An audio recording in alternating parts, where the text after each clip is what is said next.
The reading today is taken from Luke chapter 15, verses 1 to 3 and 11b to 32. Now all the tax collectors and sinners were coming near to listen to him, and the Pharisees and the scribes were grumbling and saying, "This fellow welcomes sinners and eats with them." So he told them this parable. There was a man who had 2 sons. The younger of them said to his father, "Father, give me the share of the property that will belong to me." So he divided his property between them. A few days later, the younger son gathered all he had and traveled to a distant country, and there he squandered his property in dissolute living. When he had spent everything, a severe famine took place throughout that country, and he began to be in need. So he went and hired himself out to one of the citizens of that country, who sent him to his fields to feed the pigs. He would gladly have filled himself with the pods that the pigs were eating, and no one gave him anything. But when he came to himself, he said, "How many of my father's hired hands have bread enough and to spare? But here I am, dying of hunger. I will get up and go to my father, and I will say to him, 'Father, I have sinned against heaven and before you. I am no longer worthy to be called your son. Treat me like one of your hired hands.' So he set off and went to his father.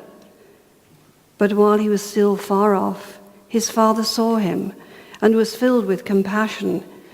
He ran and put his arms around him and kissed him.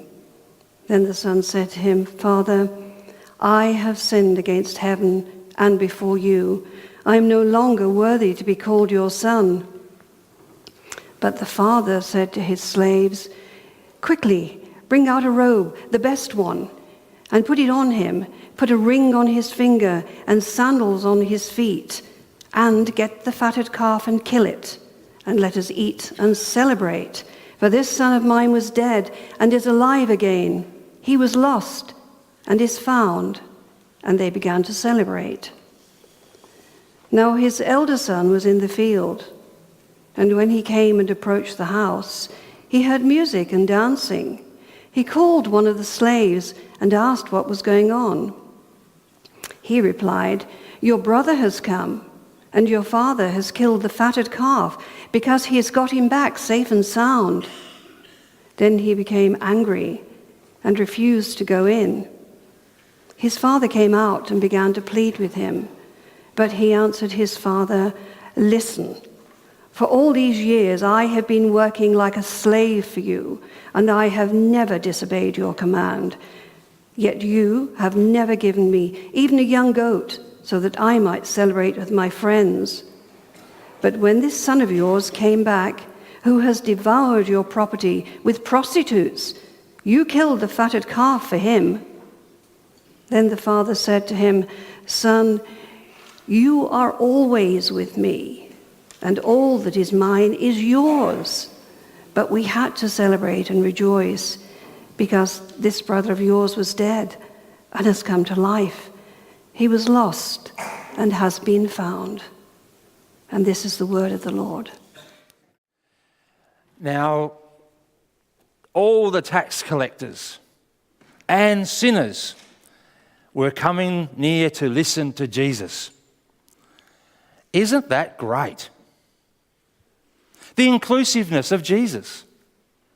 So tax collectors are not sinners? Or are they worse sinners? That is to be singled out and to put in the same sentence as tax collectors and sinners. And the Pharisees and the scribes were grumbling and saying, "This fellow welcomes sinners and eats with them." So the religious, pious, law-abiding, good people were upset. Were the scribes and the Pharisees upset that this rabbi was having dinner with these sinners and tax collectors? Were they upset because they were not invited? Or were they upset because of their own self-righteousness, that they could never lower themselves and to come and eat at that meal?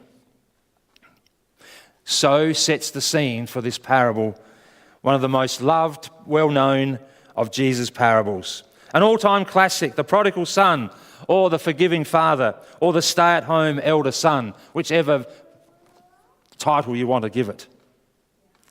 This is a story, and it is just a story. It is a parable. It is a story of loss. It is a story of redemption. It is a story of lost and found, dead and alive. It is a story who gives and a story of who takes. And it's a story of who refuses to give. It's a story of three blokes in all their maleness, of independence, power and sibling rivalry. Reality TV show. I wonder if the story would have been different, would have had more of an impact or a different impact if it began with a certain woman had two daughters. I think it probably would. But this is a story of three blokes, of three attitudes. And it's a message of forgiveness and grace. The younger son. There comes a time when our children need to leave home. Some sooner and some later. Depends on how you feel. The younger son decides it was time to leave home. He fell victim of that male myth that he didn't need anyone. He was his own man. He leaves home a boy and returns a man. He's forthright, maybe arrogant. Dad, give me the share of what I am entitled to now. He needed to get out on his own, spread his wings, see the world. He had to grow up and be free from his constraints of home life, and he had to find himself. After all, he was competing with a successful father, the businessman, the landowner, the merchant, who was wealthy and had servants and slaves and workers. Maybe Dad was putting the pressure on this young son. Son, shape up and come on into my business. But maybe this younger son, he didn't want to be a farmer, but rather an actor or a pop singer or a soldier or an AFL player or an Aussie cricketer or maybe a minister. The younger son also had to compete with the older brother, the firstborn, the heir. The older brother was a hard worker. He was a man's man. He probably sprayed Lynx deodorant over himself every day. He pleased his parents. He could do no wrong. He was successful. He was the older brother. We are told that this younger brother, or he squanders his wealth, sells his inheritance, and sells his soul. Was he bad? Or did he make just poor choices? Did he fail?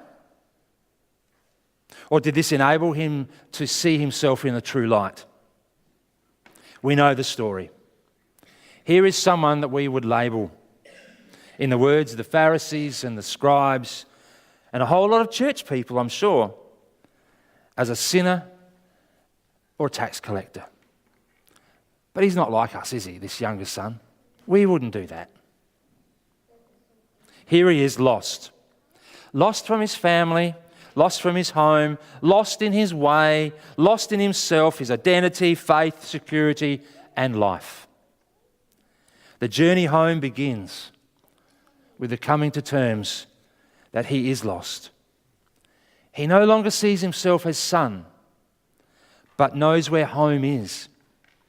He has no excuses and seeks no reward. But something in him draws him home. The father he once knew, maybe, just maybe, after all that I've done, all that I've wasted, and all the things that I've done wrong, and might just take me in as a slave, as a servant, as a hired hand. I'm not good enough. And so he comes home with nothing, not even a desire to enter the family home.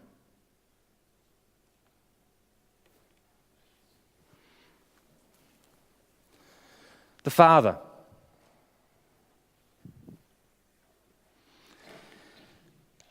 He lets his son leave home. Why? He gives him what he wants. Why? The father gives up a lot. Control, influence, power.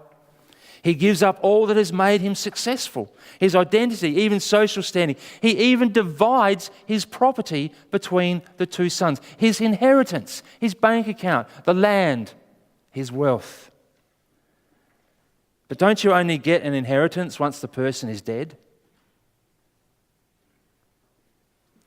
Why?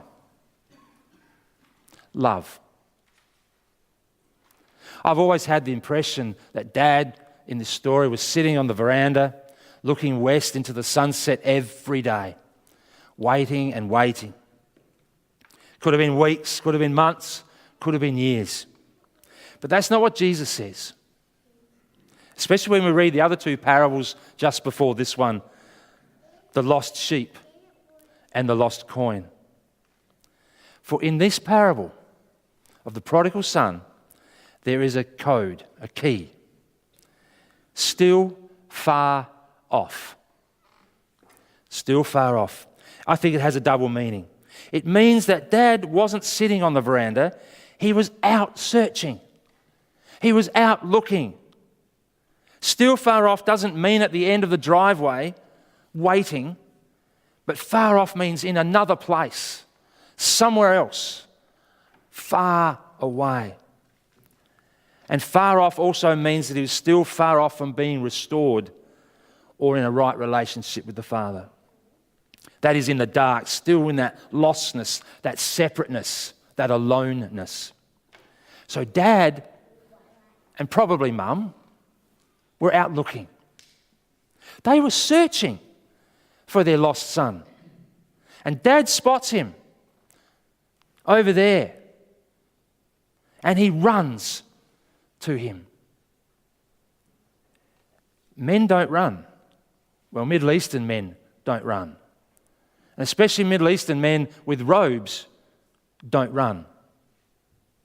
Wealthy men with robes don't run. Why did he run? Because he was still the father. He was still the parent. And the boy was still the child, the son. And the father loved him, and he received him as a son. He would not listen to the son who sought to be a slave. In the father's great love, he didn't see a wretch or a defeated or broken person, nor did he see a sinner or a tax collector, but he sees a son. He sees a daughter, and goes on to declare and reinstate them as son and daughter, with gifts, and says, let's celebrate and eat, throw a party.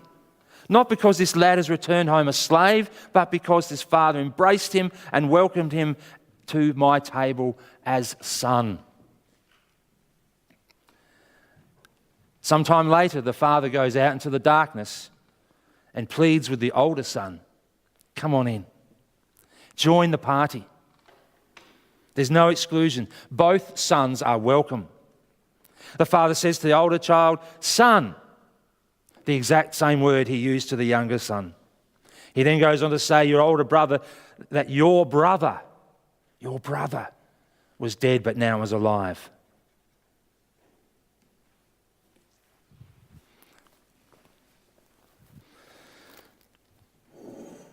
The older son, the firstborn, the heir, the favourite one. Mr. Stay at home, do what is right, never put a foot wrong. He didn't make any song and dance about it. He didn't ask for fancy rewards. He just knew what was needed to be done and he got on and did it. Summer, winter, day and often long into the night. Loyalty at its best. Of course he would have liked a break, would have liked a week's holiday, thought about distant cities, golden beaches, relaxation, parties, pretty girls. But he pushed all that to the back of his mind and he got on with his duty because that's what the eldest son does. The country depends on blokes like this. So we notice that the older son, first of all, he has everything. He has it all. He owns the estate. It was divided between the two sons, remember? He was now wealthy. He was in charge. Dad's retired or whatever. Everything I have, the father says, is yours. Secondly, we notice that he didn't get excited about the return of his younger brother, but he was so quick to stick the boots in. It's off the lips of this older brother that come the words, squandering your money on prostitutes. The third and probably most important point is the older son refused to come into the party. He refused to join the dinner, refused to associate with sinners and tax collectors because he doesn't recognise the younger son as brother because he's done bad stuff. He's gone off and done bad things and in his opinion didn't deserve anything. And yet still another reason is because he was angry. That so-called younger son has stolen what is mine. My ring, my sandals, my coat, and especially my fatted calf that was being saved for my 21st. He's cashed in his inheritance, but I've saved everything and I've worked and I've built up mine. I deserve better. It's mine. You can't do that. But having said this, there's still one reason why the older son doesn't come into the feast. It's because he can't or he won't. Because he's not willing to give up and to let go. He is not prepared or willing to simply receive the grace and invitation of the Father. The only way to enter this feast is by dying or becoming dead or being lost.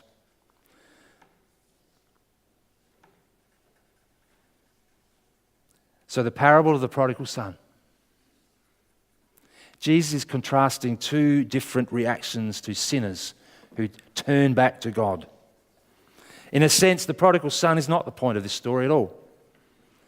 The focus is not so much on him, but on the two different reactions to his return. Perhaps what we then have, at least in this particular occasion, when Jesus told this story, is the parable of the loving father and the angry brother. And in the face of all the hostile disapproval being voiced and by devout people, this is a very, very pointed parable indeed. Because the Pharisees and the scribes refused to come to the party and to eat with sinners and tax collectors. The angry older brother with steam pouring out of his says, "What are you doing throwing a party for that sinner and eating with them?" And the scribes and Pharisees were saying to Jesus, "What are you doing throwing a party for those sinners and eating with them?" And then he tells the parable. What stands out most is that the father loved both sons.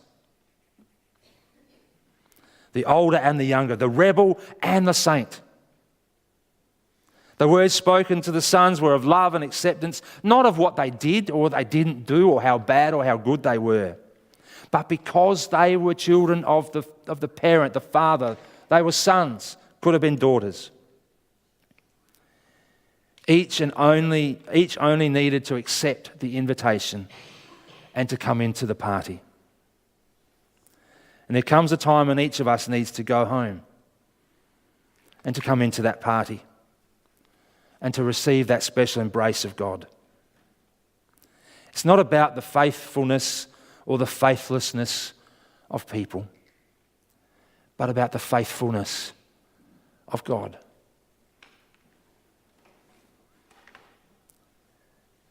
Can we recall the context in which Jesus tells this parable?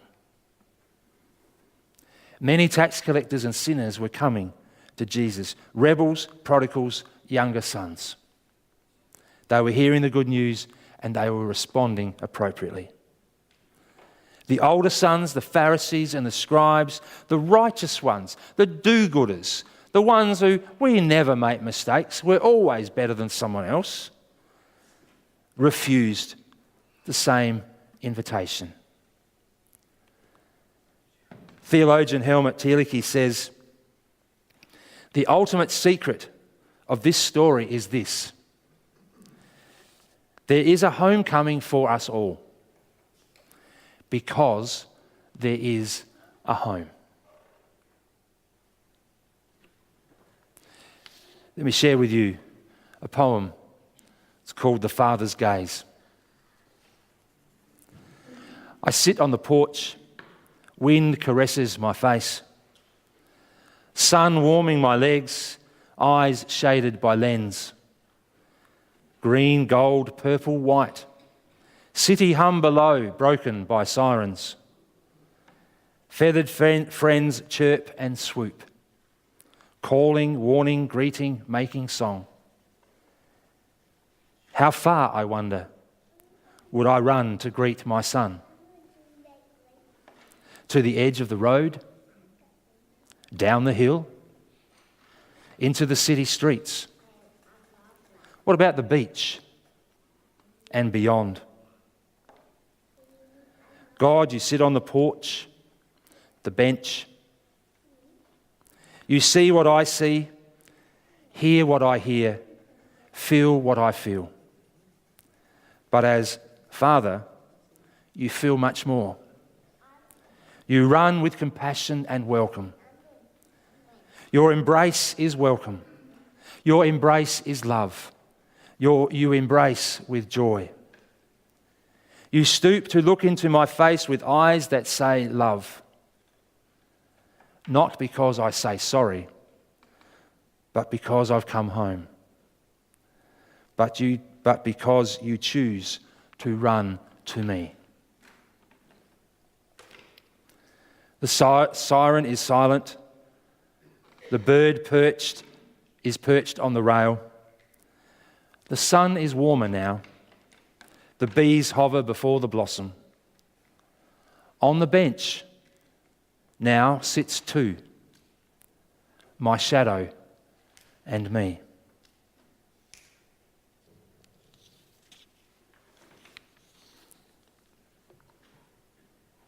So come as you are, for the invitation is for us all.